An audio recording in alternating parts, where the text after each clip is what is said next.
So the summation of Bach's faith and his music was the Bach B minor Mass, the last thing that he wrote. Parts of this he wrote many years before, but then pulled together to create this great work. However, the Creed seems to be something that was more specifically composed for this part of the great Catholic Mass. So we get to the end, and Bach has decided to emphasize the permanence, the antiquity, the future, the fact that the Creed is something that is there forever.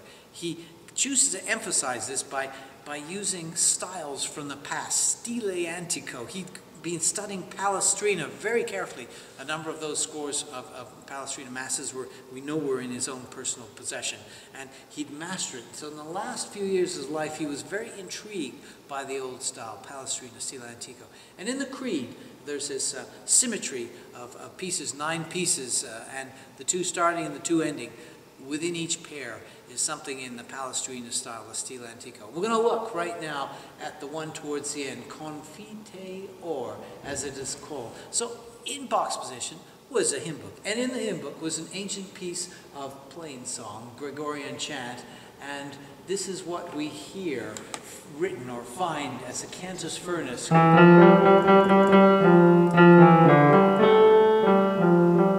For the words Confiteor unu baptisma in remissionem peccatorum. So, one baptism for the remission of sins. This is a deep theological thought for Bach, and he's using from the past, plain song, many hundreds of years old, incorporated into the style of Palestrina. And so, to do that, he takes from this ancient hymn book the melody, and he's going to use it. First of all, he creates from this little bit, he creates a theme 1, which is going to sound like this. Later on, he's going to create a second theme from it in remission of sins. And then he's going to play them together.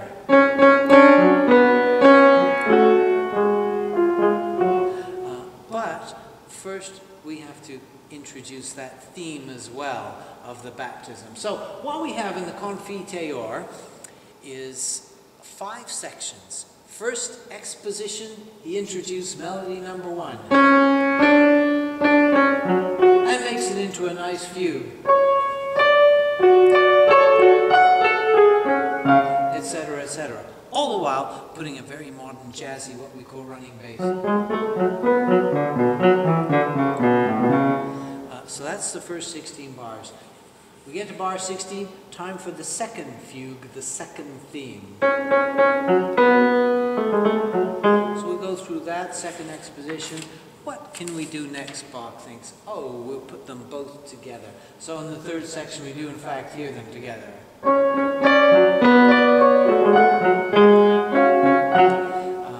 Fourth section, let's see what Bach's going to cook up for that. Time to introduce this theme.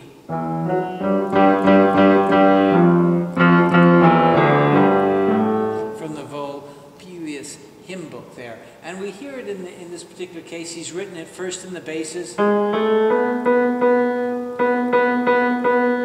then the altos are going to copy it. Confiteor.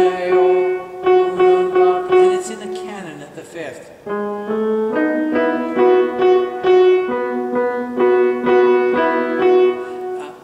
Then at the same time, of course, Bach being Bach, we'll add the other 2 themes that he's written.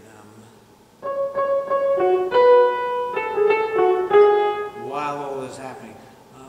Finally, we get to the 5th exposition of this Confiteor, and without any further ado, he just gives us the whole of the melody in the tenor part, stretched out.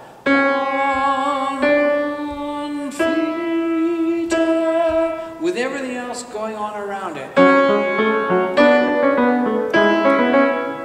including the first theme, the second theme,